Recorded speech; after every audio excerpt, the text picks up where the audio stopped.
오늘 출애굽기 20장 말씀을 보겠습니다. 20장 앞에 1절에서 3절까지만 우리가 같이 읽고 그리고 말씀을 나누고자 합니다. 20장 1절에서 3절 같이 읽습니다.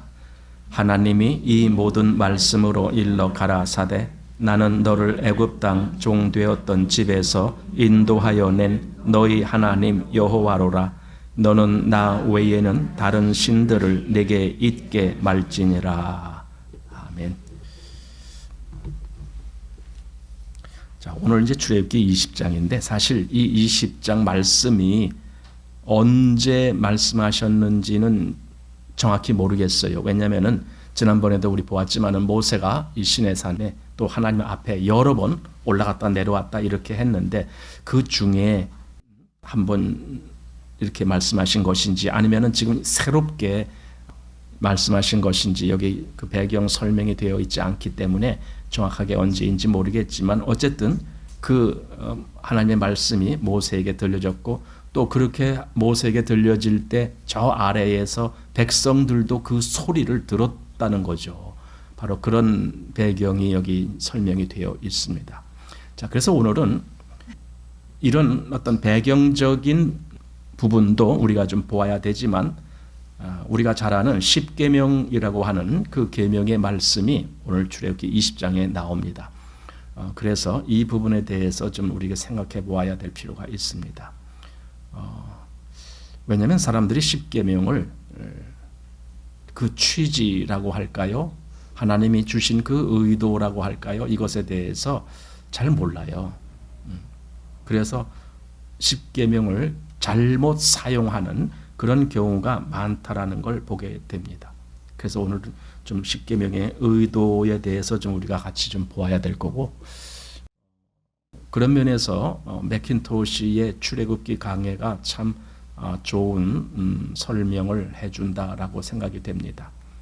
어떤 때는 잘 우리가 이해하기 힘든 그런 것도 있지만 이 출애굽기 20장 부분에 있어서는 아주 잘 설명을 해주고 있다라는 생각이 듭니다.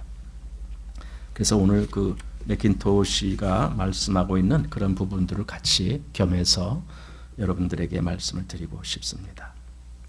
자, 우선 여기 배경이 이렇게 시작됩니다. 1절 보니까 하나님이 이 모든 말씀으로 일러 가라사대 할 때에 지금 누구에게 일러 가라사대 했는지 그거 없어요. 지금 모세에게 했단 말이 없어요.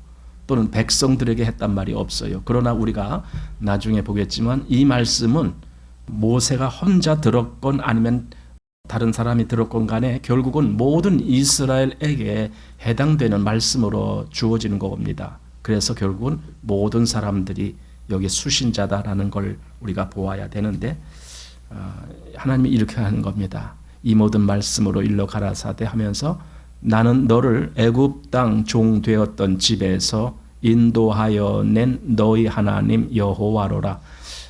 그러니까 실제적으로 십계명의 그 조항은 3절부터 시작됩니다. 오늘 우리가 그 첫 번째 제1계명만 읽었는데 3절부터 이제 10가지의 계명이 나옵니다. 그럼 1절, 2절은 미리 서론식입니다. 그런데 거기서 지금 뭐라고 말씀하시느냐 하면은 하나님이 2절에 이렇게 말씀하는 거예요.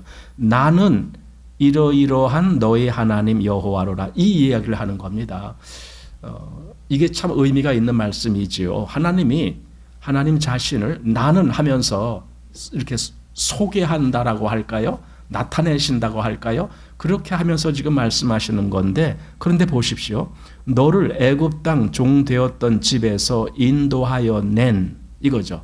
그러니까 내가 이렇게 했어. 내가 너희에게 이렇게 했어. 내가 너를 이렇게 한 바로 너의 하나님 여호와야. 이 말씀을 하는 거거든요. 그러니까 여기서 지금 나는 너를 할 때에 너는 이스라엘 전체를 이야기하는 거예요. 한 개인이 아니고. 그렇다면은 이 말씀을 듣는 사람의 입장은 그럼 어떻게 해야 되느냐 할 때에 하나님이 내가 이렇게 너를 인도하여 낸 너의 하나님이다. 이거 너의 하나님. 그러면은 백성의 입장에서는 하나님이 우리의 하나님이시구나. 이렇게 봐야 되는 거죠. 이 말씀은 정말 하나님과 백성과의 이 관계가 맺어진 사람에게 주어진 말씀이다라는 거죠. 그냥 아무한테나 하시는 말씀이 아니라 하나님을 자신의 하나님이라고 믿고 그렇게 따르는 사람들, 그래서 하나님이 그들을 택하신 그런 사람들, 그들에게 주어지는 말씀이다라는 겁니다. 그래서 여기 너희 하나님이다라는 말씀이 여기 보면은 한 5번 나와요. 20장에. 지금 본 2절에도 나오지만 5절, 7절, 10절, 12절 이런데 계속 그 말씀이 반복해서 나오고 있습니다. 그러면은 생각해 보는 거예요. 나는 너를 애굽 땅 종되었던 집에서 인도하여 낸, 한마디로 애굽에서 구속하여 낸 너희 하나님이다 할 때에 하나님이 이스라엘을 어떻게 구속하셨는가 할 때 우리가 제일 먼저 생각하게 되는 것이 유월절입니다. 유월절의 사건으로 말미암아 하나님은 이스라엘을 애굽에서 건져내신 거예요. 그것이 상징적인 의미에서 그리스도의 십자가의 보혈을 의미하는 거잖아요. 그렇게 함으로 인해서 애굽 즉 사단의 권세 속에 있었던 모든 백성들을 구속하시는 그 역사가 있는 거예요. 그 역사를 통해서 비로소 하나님은 이제 나는 너희 하나님이고 너희는 내 백성이 되는 거야. 이렇게 맺어지는 거거든요. 그러니까 그리스도의 십자가로 말미암아 내가 하나님의 백성이 되고 하나님은 나의 하나님이 된다라고 하는 그 역사를 지금 이스라엘의 출애굽을 통해서 미리 보여주신 것이죠. 그래서 이것을 하나의 예표다라고 말할 수가 있습니다. 그러면은 여기 이제 십계명은 의도가 뭔가 할 때에 한마디로 너가 이제 하나님의 백성이다. 그러니 너는 하나님의 백성처럼 살아라. 그런 의도거든요. 하나님의 백성처럼 살아라. 예, 물론 여기까지 사람들은 쉽게 이해를 합니다. 그래서 하나님의 백성처럼 살라고 10가지 계명을 주셨으니까 우리가 10가지 계명을 잘 지키면 되는구나. 이렇게 생각을 합니다. 그렇지만 우리가 좀 더 깊이 생각을 해야 돼요. 성경은 어느 한 부분만 따로 이렇게 분리를 해갖고 생각하면 안 되죠. 성경은 전체를 하나로 볼 수 있어야죠. 여기에 이렇게 말씀했는데 다른 성경에는 또 다른 말씀이 있으면 왜 거기 차이가 있는지 이런 걸 좀 생각해 가면서 성경을 읽어야 되죠. 자, 어쨌든 의도는 그렇습니다. 하나님의 백성이니까 이 말씀을 준행하라. 그거거든요. 십계명에는 하라, 하지 말라. 주로 하지 말라가 되어 있죠.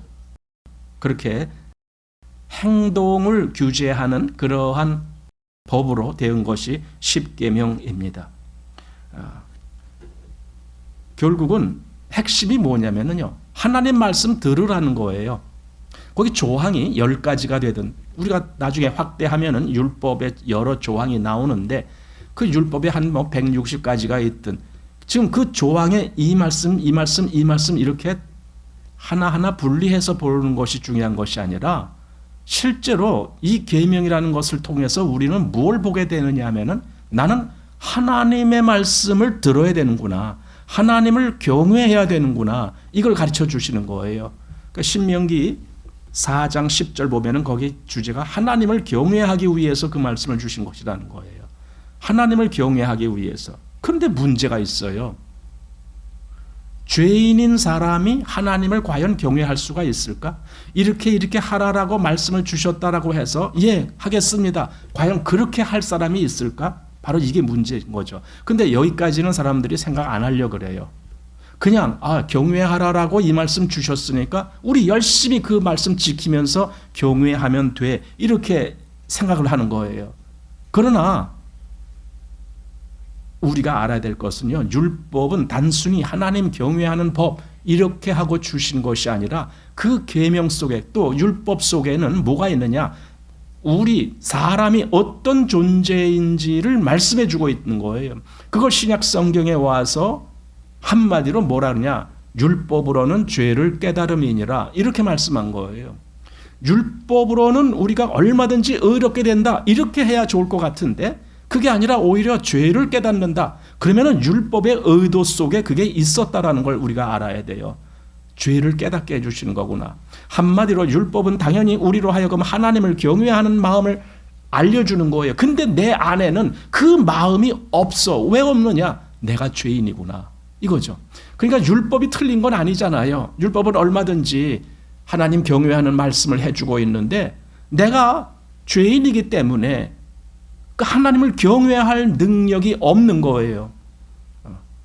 여러분, 하나님을 경외할 능력이 어떤 사람은 아니야, 난 그래도 하나님을 경외할 수 있어, 이렇게 이야기하는데 우리 그런 건 좀 객관적으로 한번 생각을 해봐야 돼요. 뭐냐면은 이스라엘에게 이 십계명을 주시고 시내산에서, 그리고 이스라엘 보고 이제 너희는 가나안에 들어가라 했어요. 근데 그 과정을 보면은 이스라엘이 뭘 드러냈는지가 나와요. 그들은 분명히 하나님을 경외하는 이 십계명을 받았습니다. 그 돌판을 받았습니다. 그럼에도 불구하고 그들은 계속 잘못된 길로 가는 거예요. 죄를 범하는 길로 가는 거예요.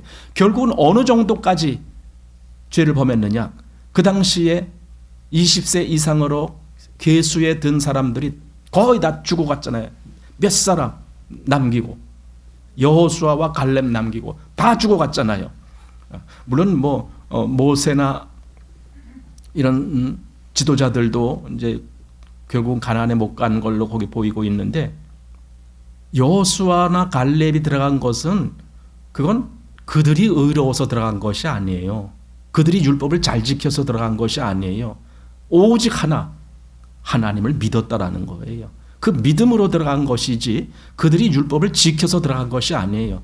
그러니까 결론은 율법을 받은 이스라엘에 어떤 일이 있었느냐? 율법을 지켜서 의롭다함을 얻은 자는 하나도 없는 거예요.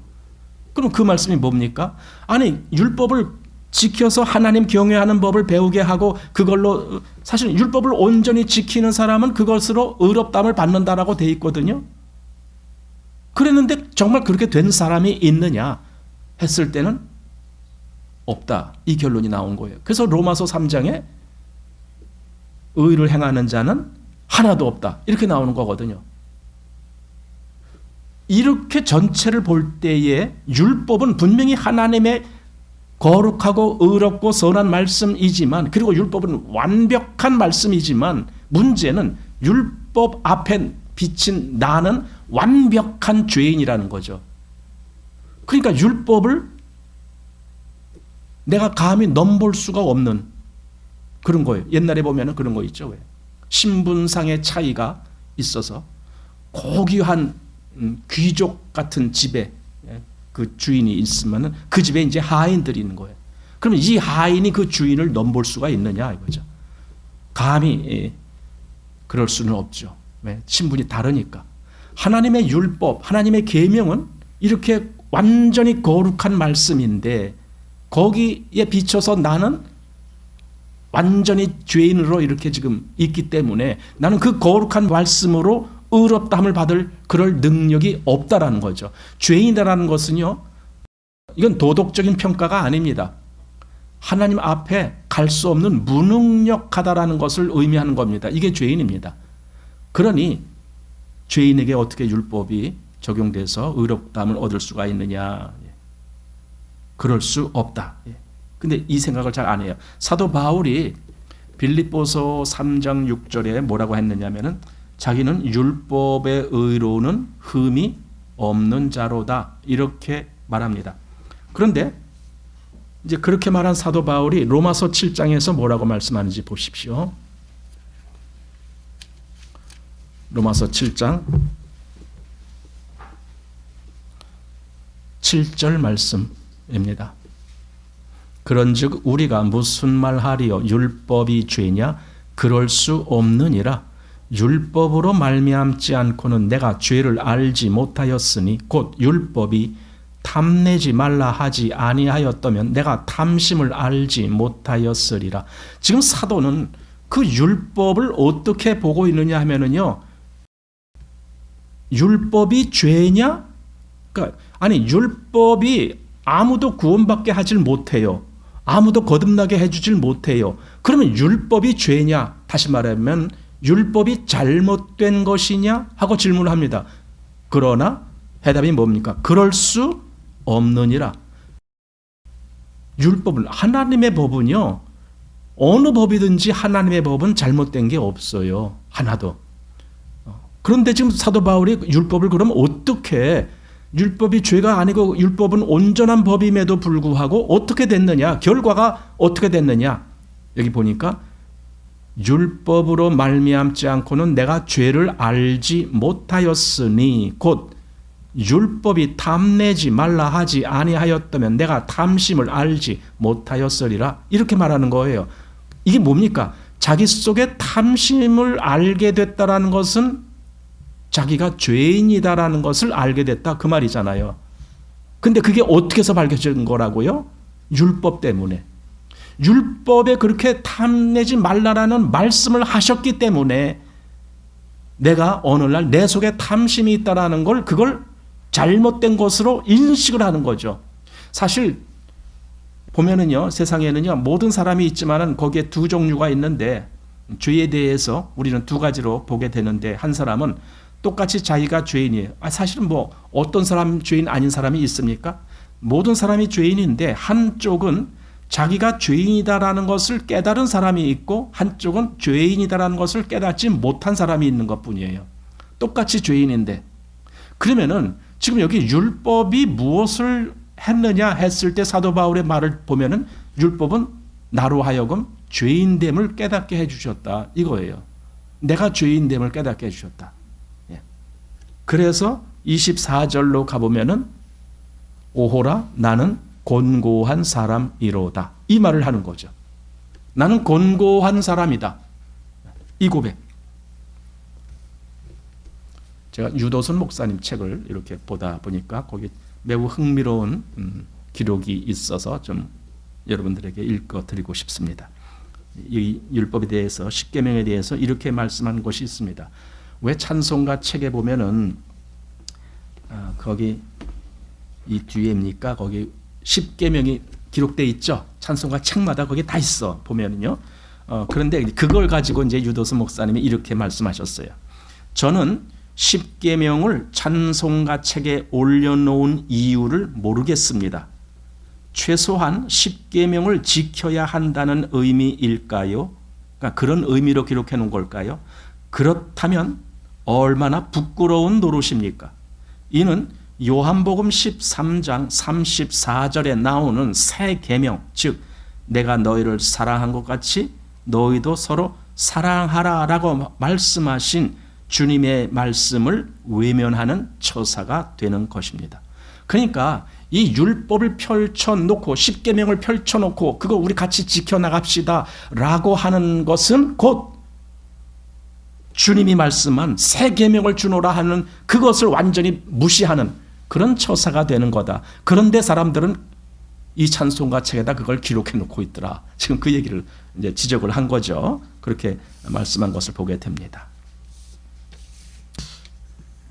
사실 이 내용을 오늘 말하려고 하니까 분량이 너무 많아서 어디서 어떻게 이야기해야 될지를 잘 모를 정도로 지금 이 율법에 대한 내용이 아주 다각적인 면에서 생각해 보게 되는데, 우선요, 계명을 두 가지로 해석을 하는 사람들이 있어요. 어떤 사람들은 계명을 우리가 그렇게 마치 우리의 생명인 것처럼 철저히 지켜나가야 된다라고 하는 그런 의도에서 보는 사람이 있는가 하면은, 또 어떤 부류들은 완전히 율법 계명은 이젠 나에게 필요 없다 이렇게 말하는 사람들이 있는데, 이 둘 다 위험한 생각입니다. 자, 제가 아까 율법은 완전하더라고. 우리 로마서에 보면 로마서 7장에 바로 그 말씀이 나오죠. 7장 14절에 보면은 우리가 율법은 신령한 줄 알거니와 이렇게 말해요. 신령하다고. 율법이 신령하다라고 한다는 말이 뭐겠습니까? 거기에 잘못이 없다라는 거잖아요. 하나님의 영에 의해서 그것이 옳게 주어진다라는 말이잖아요. 그런데 문제는요, 율법에가 있는 것이 아니라 그 다음 말한 거, 나는 육신에 속하여 죄 아래 팔렸도다, 이 말이거든요. 그러니까 보세요. 누가 율법이 잘못됐다라고 말하든가요? 그렇지 않아요. 율법, 그러니까 어떤 사람은 또 그래요. 율법이 잘못된 건 아니니까 우리가 열심히 율법을 지켜야 돼, 이렇게 말하는 거예요. 아니, 그 사람은 이 다음 절을 안 읽은 거예요. 그 뭐라고요? 우리가 율법은 신령한 줄 알거니와 해놓고 나는 육신에게 속하여 죄 아래 팔렸도다. 왜 이건 안 읽느냐고요. 내가 육신에게 속하여 죄 아래 팔렸다라는 거고 하는 것은 이 신령한 율법을 지킬 능력이 없다. 지금 그 말이거든요. 그러니까 율법이 아무리 신령하고 아무리 거룩하고 의롭고 선하다라고 해도 솔직히 죄인인 우리와는 멀리 있는 거예요. 관계가 없어요. 솔직히 우리가 그 율법을 온전히 지킬 만한 1%의 가능성도 없는 거예요. 왜냐하면 나는 육신에게 속하여 죄 아래 팔렸도다 그랬으니까. 예수님이 그 옛사람에게 말한 바 살인치 말라 이제 이런 말씀을 하신 적이 있죠. 산상수훈에서. 그리고 그 다음에 또 무슨 말씀을 했느냐 하면은 간음하지 말라 하였다는 것을 너희가 들었으나 나는 너희에게 이르노니 여자를 보고 음욕을 품는 자마다 마음에 이미 간음하였느니라 이래요. 자, 10계명 중에 오늘 볼 말씀 중에 제7계명이 간음하지 말라 그거잖아요. 어디 나와요? 살인하지 말라 그리고 간음하지 말지니라 그게 14절에 나오죠. 출애굽기 20장 14절에. 예, 간음하지 말라. 자, 여기서는 그냥 간음하지 말라 그 한마디뿐이에요. 그런데 예수님은 나는 너희에게 이르노니 여자를 보고 음욕을 품는 자마다 마음에 이미 간음하였느니라 이렇게 말을 해요. 자, 어떤 사람이 이 간음하지 말라라는 이 계명을 보고 간음하지 말아야지. 내가 율법을 잘 지켜야지. 하고 열심히 지킨다고 지키는 거예요. 그래서 간음 한 번도 안 했어요. 그런데 예수님의 말씀은 뭡니까? 네가 간음을 한 번도 안 했어도 너는 이미 간음한 자야. 지금 이 얘기하는 거잖아요. 이미 간음한 자야. 그러니까 보세요. 10계명이 앞에 있는데 나는 그 근처도 가지 못하는 거예요. 왜냐면 나는 이미 간음한 자인데, 이미 살인한 자인데, 이미 여기 보니까 무슨 도적질한 자고 무슨 거짓말하는 자고. 여러분 우리가 살면서 거짓말을 몇 번이나 할까요? 그 세 본 적 있나요? 아마 요한복음 제일 뒤에 가보면은 예수님이 하신 그 모든 것을 다 기록한다면은 이 온 세상이라도 그 책을 쌓아놓기에 부족하다. 아마 우리가 거짓말한 숫자를 다 기록한다라면은 그거 쌓아놓기도 부족할지 몰라요. 근데 여기 성경에 거짓 증거하지 말라 그랬잖아요. 그러면은 아마 예수님이 이 말씀도 하셨다면 너희는 이미 거짓말한 자다라고 아마 선포했을지도 몰라요. 또 탐내지 말라. 사도 바울이 로마서 7장에서 바로 그걸 깨달았다고 하는데 탐내지 말라. 내 이웃에 있는 내 이웃의 아내나 또는 남종이나 여종이나 또는 소나 낙이나 물은 내 이웃의 소유를 탐내지 말지니라 이렇게 말씀했어요. 그러니까 오늘부터 탐내지 말아야지. 아마 사도 바울도 그랬을 거예요. 처음에 그가 율법을 완벽하게 그래서 율법의 의로는 흠이 없는 자로라 이렇게 말할 때 그때 사도 바울은 나는 아무것도 탐내지 않아 이랬을 겁니다. 그런데 로마서 7장에서 그가 고백한 말이 뭐냐면요. 그렇게 내가 완벽하게 지킨 줄 알았던 그 율법이 결국은 나를 어떻게 지금 만드느냐. 너 탐심 갖고 있잖아. 내 마음에. 너 탐심 네 속에 있는 건 내가 다 본다 하고 율법이 말하는 것처럼 그렇게 느꼈다는 거잖아요. 그러니까 간음하지 않았다 해도 너 이미 네 마음에 음욕을 품은 마음이 있잖아. 보세요. 지금 이 10계명을 그렇게 해석하면은요. 우리가 10계명을 잘 지키느냐 못 지키느냐 아니 그 차원으로 가지도 말아야 돼. 이미 그 이전에 나는 이미 간음한 자요. 나는 이미 도적질한 자요. 나는 이미 탐욕을 품은 자요. 이미 그렇게 된 이미 죄인인데 뭘 계명을 지키고 말고 할 게 뭐가 있어요? 그렇잖아요? 이제 그렇게 보면은요. 지금 이 10계명은 단순히 하나님의 거룩한 법이다라는 그것 때문에 당연히 우리가 지켜야지 이렇게 보는 사람은 눈이 한쪽이 가려워진 사람이에요. 어떻게 가려웠어요? 하나님의 말씀을 봐. 그런데 자기 자신을 못 보는 사람이에요. 자기가 어떤 존재인지를 못 보니까 능히 하나님의 계명을 내가 지킬 수 있어. 이런 나름대로의 용감한 자신감. 우리말에 그런 거 있어요. 무식이 용감이라고. 딱 여기 적용될 수 있는 말이에요. 자기가 어떤 존재인지에 대해서 무식하니까 하나님의 계명을 얼마든지 당연히 지켜야지. 왜? 그 거룩한 법이니까 이렇게 지킨다라고 말을 하는 거예요. 그래서 아까 유도스 목사님이 아니 도대체 그걸 이 찬송가에다 기록해 놓고 어떻게 하겠다는 거냐고. 그럼 우리 날마다 그거 지키자라고 애쓰자는 건가? 뭐 하자는 건가? 인간은 계명이나 율법을 지키냐 안 지키냐라는 말하기도 전에 이미 범한 자들이 돼버린 거예요. 이게 죄인이라는 의미예요.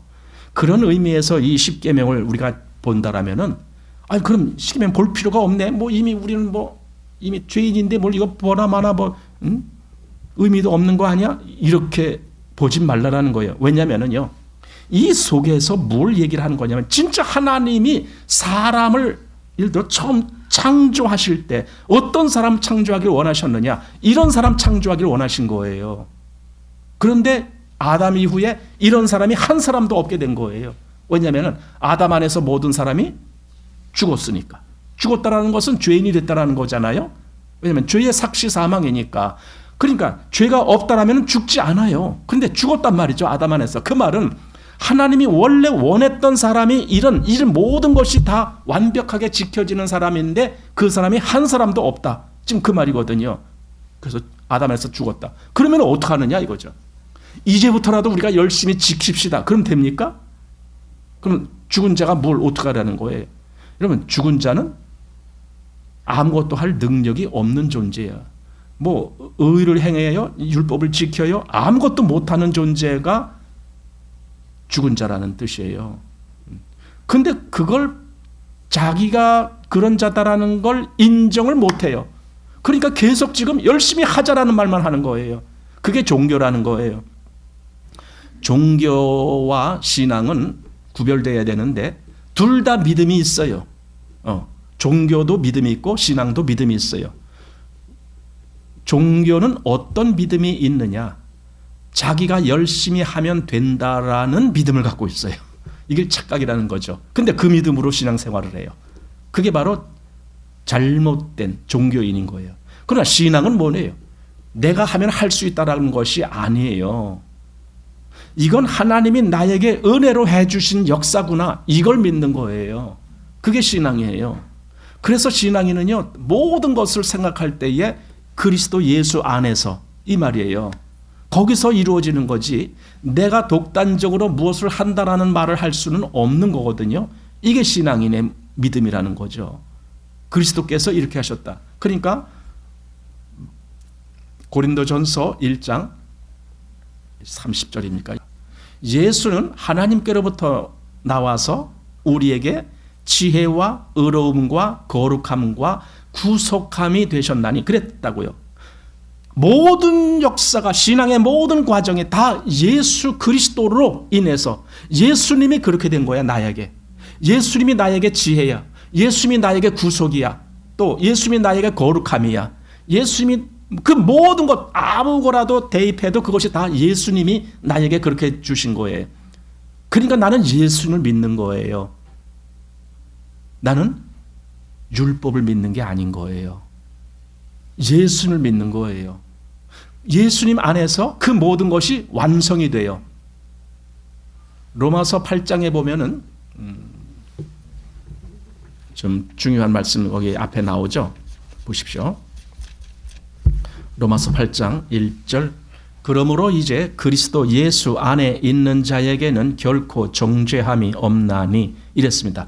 일단 보세요. 로마서 8장의 시작이 뭐냐면은 그리스도 예수 안에 있는 자라는 전제로 시작이 되는 거예요. 그 뒤에 무슨 말씀이 있든지 간에 일단 그리스도 예수 안에 있는 자. 그럼 그 사람은 모든 것이 그리스도로 말미암아 이루어진다라는 그 위에 있는 사람이에요. 근데 그다음 이제 읽어보십시다.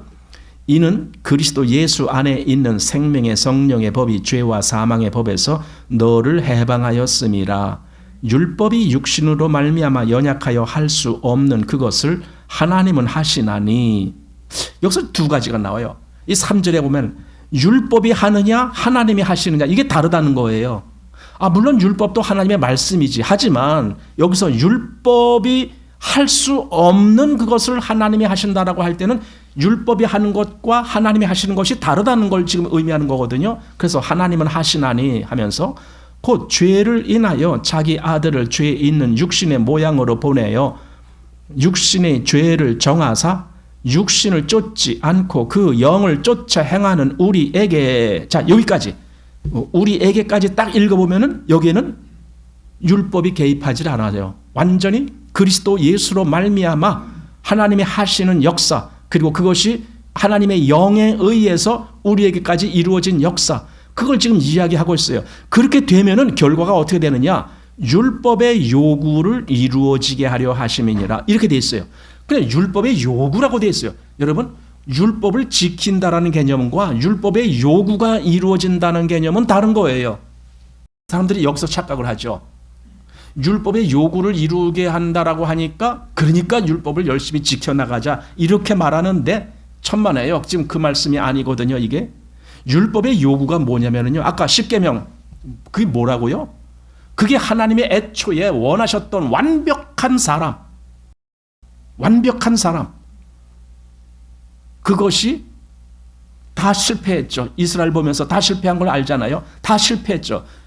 그런데 여기 그 율법의 요구를 지금 하나님이 그 아들로 말미암아 그 영을 쫓아 행하는 우리 속에서 그 완벽한 사람을 이루어 나가는 그 역사를 하신다라는 거예요. 그럼 이거는 지금 율법으로 하신다는 것이 아니라 하나님의 영에 의해서 그리스도 예수 안에, 아까 1절에 이 전제가 그리스도 예수 안에라고 했잖아요. 그리스도 예수 안에서 이루어지는 역사거든요. 그 역사는 아까 율법의 그 요구, 즉 완벽한 의로운 사람, 하나님 앞에 이 완벽한 사람이 하나하나 이루어지게 해나간다는 거예요. 사실 그 목적으로 하나님은 창조하신 것이고, 첫 번째 창조 아담 안에서 모든 사람이 다 실패했을 때 두 번째 창조, 그러니까 아까 고린도전서 15장에서 아담 안에서 모든 사람이 죽은 것 같이 그 다음에 그리스도 안에서 모든 사람이 삶을 얻으리라. 그 이제 번역이 좀 애매한데 삶을 얻으리라, 그냥 쉽게 말하면 살아난다 그 뜻이에요. 그리스도 안에서는 모든 사람이 산다 이거잖아요. 그렇게 돼. 아니 산다란 말이 뭡니까? 아까 그 십계명을 이제 두고 보면 왜 사람들이 십계명을 못 지킨다고요? 죄인이니까. 다시 말하면 죽었으니까. 그러나 이제 그리스도 안에서는 어떻게 한다고요? 살아요. 그러니까 바로 여기서 착각을 해요. 아 그래 나도 구원받았으니까 이제부터 난 십계명 지켜갑시다 이렇게 또 생각을 해요. 아니에요. 그리스도 안에서 산 사람은요, 그리스도 안에서 약간 뭘 쫓아간다고요? 4절에 그 영을 쫓아 행하는 우리에게, 영을 쫓아가는 거예요. 그 영이 무슨 영인데? 그리스도의 영, 하나님의 영, 그 영의 인도를 받아서 나가는 거예요. 여러분, 우리는 율법을 따라서 신앙생활을 하는 것이 아니라 영을 따라서 신앙생활을 하는 거예요. 갈라디아서 보면은 그 성령과 이 육신이 서로 이렇게 대적한다라고 돼 있어요. 서로 싸운다라고 돼 있어요. 그러면서 너희 원하는 것을 하지 못하게 한다 그랬어요. 그러면서 그 육신을 쫓는 자는 육신의 일을, 영을 쫓는 자는 영의 일을 생각하나니 할 때, 여러분 육신을 쫓는다라는 개념이 뭔 줄 아세요?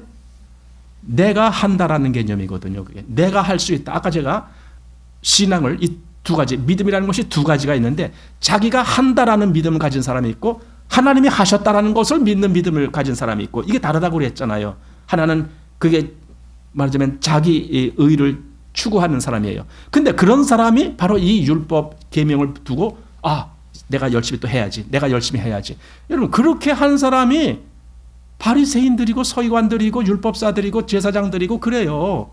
그럼 그런 사람들과 자기는 전혀 할 수 없다라는 아주 절망 속에 있는 사람들, 그런 사람들이 누구예요? 세리 뭐 이런 사람들.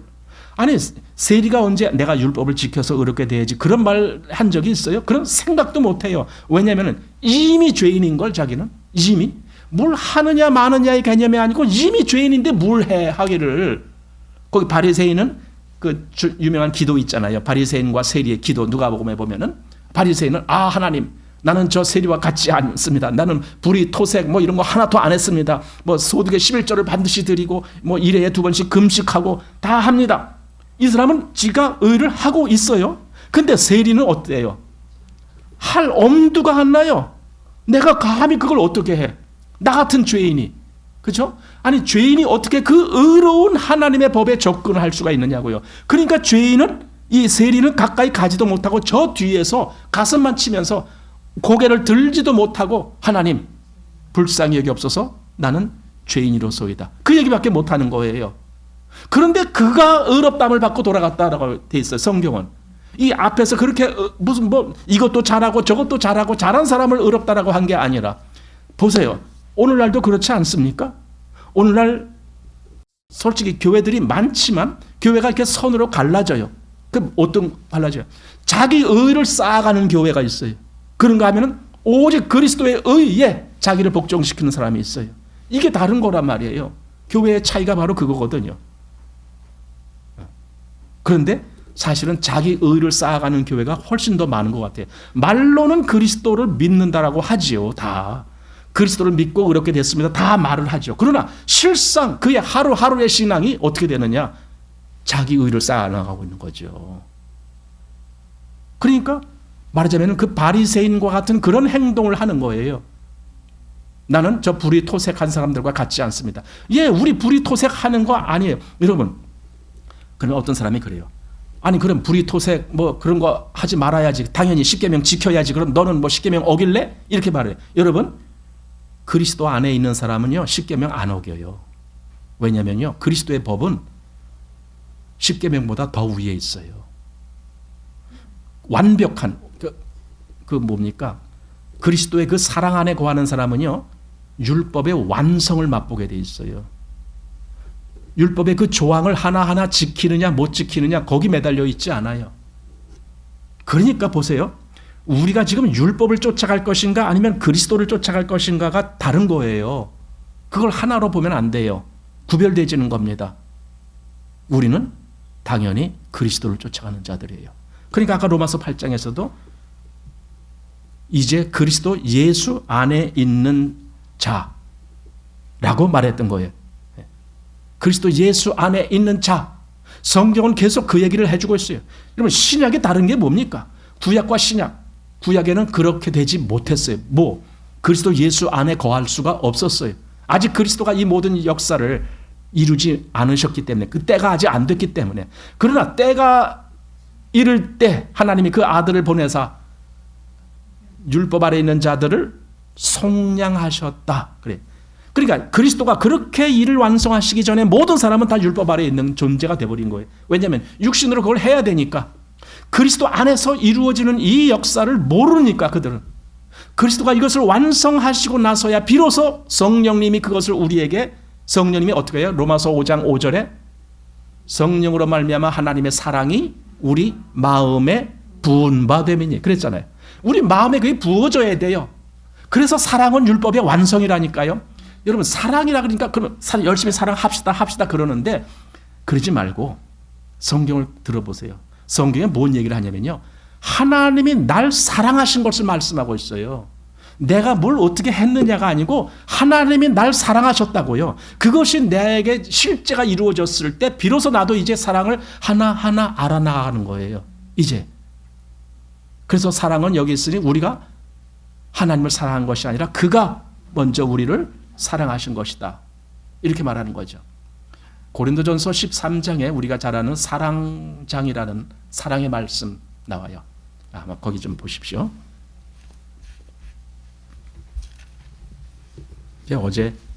어제가 아니라 그저께인가요? 우리 그 선교회 목사님들 이렇게 모여서 이렇게 이야기하다가 바로 이제 이 얘기를 하게 됐는데 고린도전서 13장 1절 말씀 보면은 내가 사람의 방언과 천사의 말을 할지라도 사랑이 없으면 소리나는 구리와 울리는 꽹과리가 되고 할 때에 여기서 어떤 사람이 사람의 방언과 천사의 말을 한다. 또 어떤 사람이 예언하는 능이 있어 모든 비밀과 모든 지식과 또 산을 옮길 만한 믿음이 있다.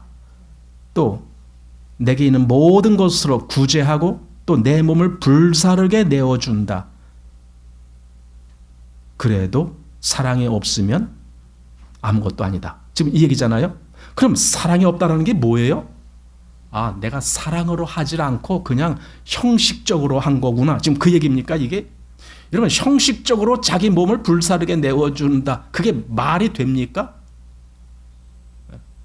자기 몸을 불사르게 내어준다. 그래도 사랑이 없으면 그거 아무것도 아니다. 이렇게 말을 해요. 근데 제가 그래서 여러 버전을 봤는데 킹 제임스 버전, 이제 오래된 성경, 그러니까 오래된 걸 볼 때 킹 제임스 버전을 주로 보죠. 그다음에 이제 그 NIV라고 하는 New International 버전이 이제 많이 이렇게 보편화되어 있고, 그리고 또 더 최근에 와서 ESV, English Standard Version이라고 하는 표준 영어역이라고 하는 이제 그런 거죠.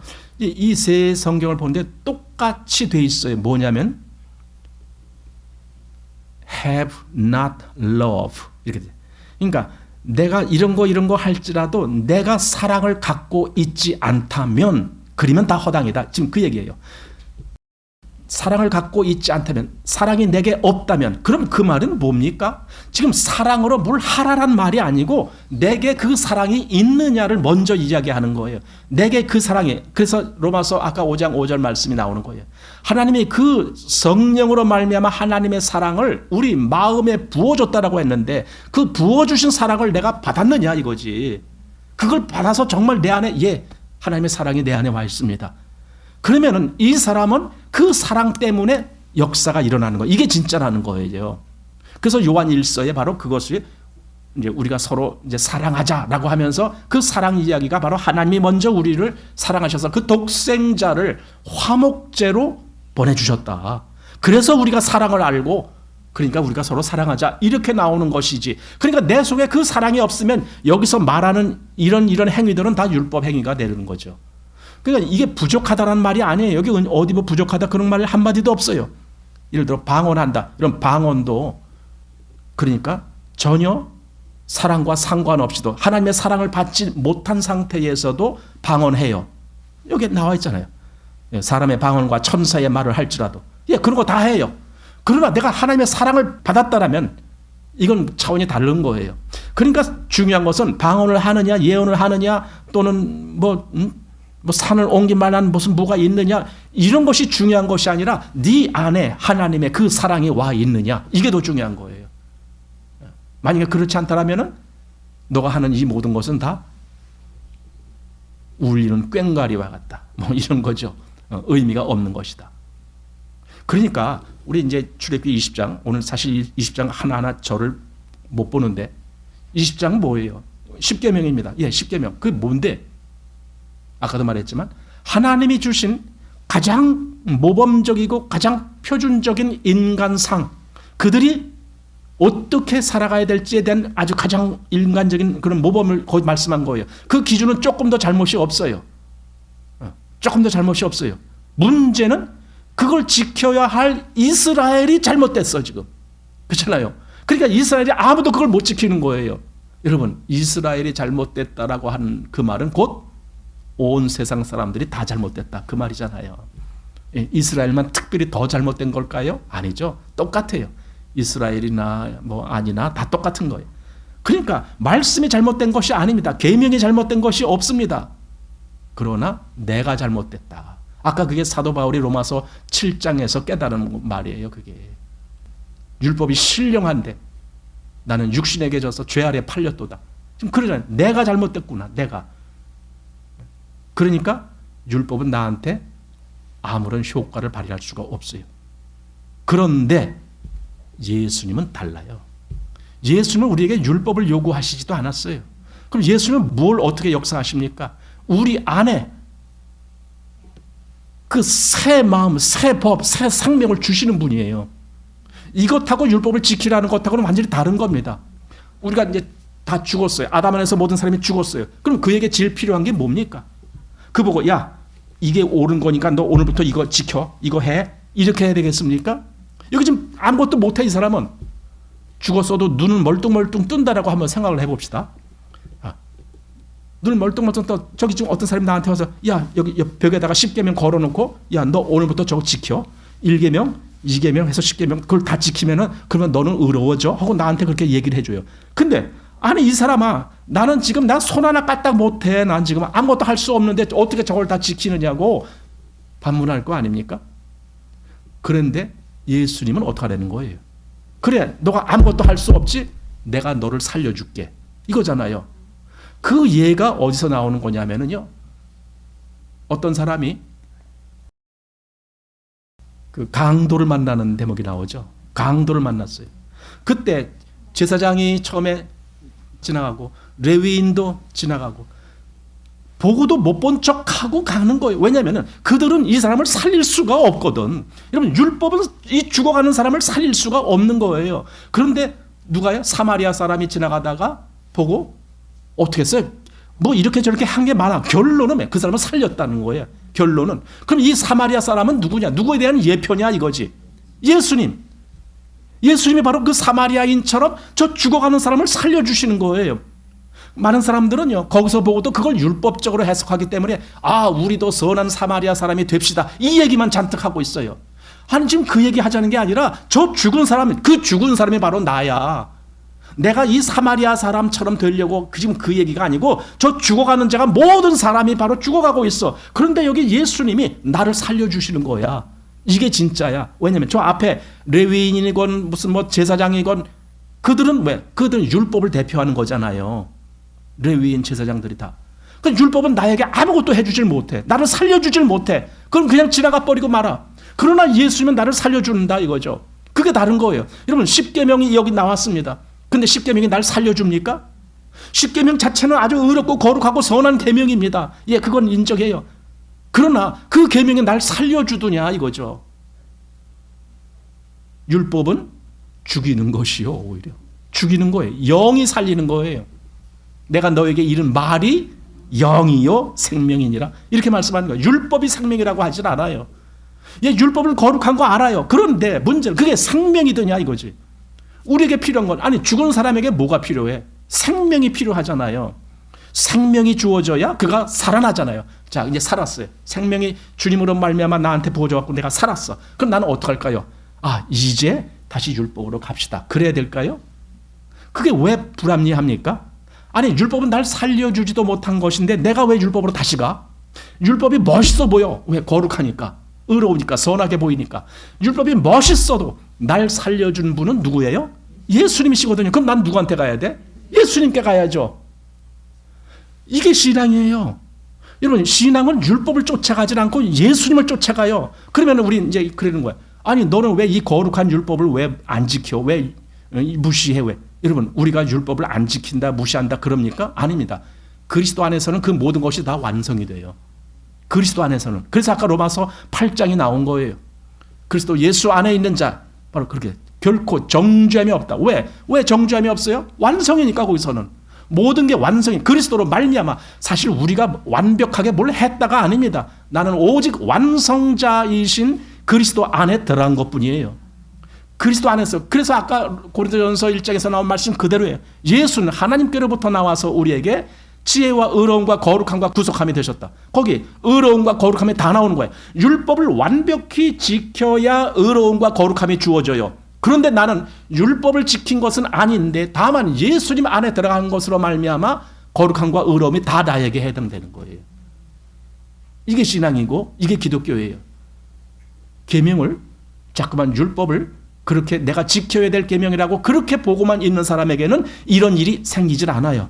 그러나 아까 세리가 저 뒤에서 가슴을 치면서 나를 불쌍히 여기옵소서 이렇게 말하는 그 마음이 있는 사람에게는, 아니 자기가 당연히 율법을 지키지 못해, 자기는 이 계명을 지킬 수 없는 존재라는 걸 알아. 그렇기 때문에 시도도 안 해. 왜? 그래봐야 나는 실패자니까. 다만 나를 건져줄 분, 나를 살려줄 분, 그분을 찾는 거예요.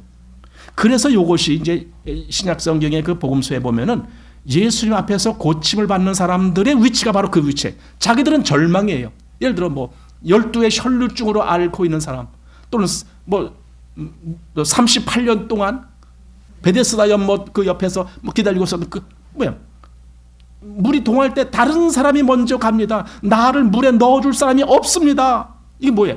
나는 불가능합니다. 나는 불가능해요. 이거예요. 그런 사람들, 그러니까 그때 고침받은 사람들이 보면서 뭘 느끼는 거예요? 예수님이 뭔가 좀 능력 있고 뭔가 될 만한 사람들, 그런 사람들 고쳐줍니까? 아니잖아요. 절망에 빠진 사람들, 그들만 고쳐주시거든요. 절망. 왜? 절망에 빠진 사람들은 자기가 뭘 하겠다라고 시도를 못해요. 아예 못해요. 이건 불가능해. 할 수 없어. 그런데 예수님이 그들을 살려주시는 거 아닙니까? 바로 이게 복음인 거거든요. 그리스도로 말미암아 지금 율법이 연약하여 할 수 없는 그것을 누가 하신다고요? 하나님은 하시나니 어떻게 하셨는데 그 아들을 보내사, 그죠? 그 아들을 보내사 이 모든 일을 하게 하시는 거예요. 그러니까 우리는 그 아들로 말미암아 살아난 거고, 우리는 그 아들 안에 거하는 거고, 그래서 우리 생명이 어디 있어요 지금? 골로새서 3장에 보면은 너희 생명이 그리스도와 함께 하나님 안에 감추어 있느니라 그랬잖아요. 여러분, 우리 생명은 율법 아래에 있지 않아요. 너희가 정말 거듭났다면, 너희가 정말 은혜를 받은 자라면, 너희가 정말 그리스도 안에 있는 자라면 너희는 더 이상 율법 아래에 있지 않다라는 말을 해주고 있는 거예요. 율법 아래에 있지 않아요. 이것이 분명하게 거져야 돼요. 이 선이 정확하게 거져야 돼요. 그렇지 않으면요, 신앙을 그냥 이게 밥을 한 건지 죽을 쏜 건지 이게 막 엉망이에요. 이게 한 번은 이랬다가 한 번은 저랬다가 한 번은 또 율법으로 갔다가 한 번은 또 뭐 은혜의 복음으로 갔다가 이렇게 왔다 갔다 하게 돼요. 여러분, 그게 뭐예요? 엉망이잖아요, 말 그대로. 그는 이 정확한 걸 모르고 있기 때문에 그래요. 그럼 다시 말해서 정확히 믿음이 없다라는 거예요. 우리는 정확히 뭘 믿는 거예요? 그리스도를 믿는 거예요. 우리는 율법을 믿는 게 아닌 거예요. 그리스도를 믿는 거예요. 그리스도가 모든 것이 되신다는 거예요. 나의 모든 것. 그래서 나의 의가 되셨어요.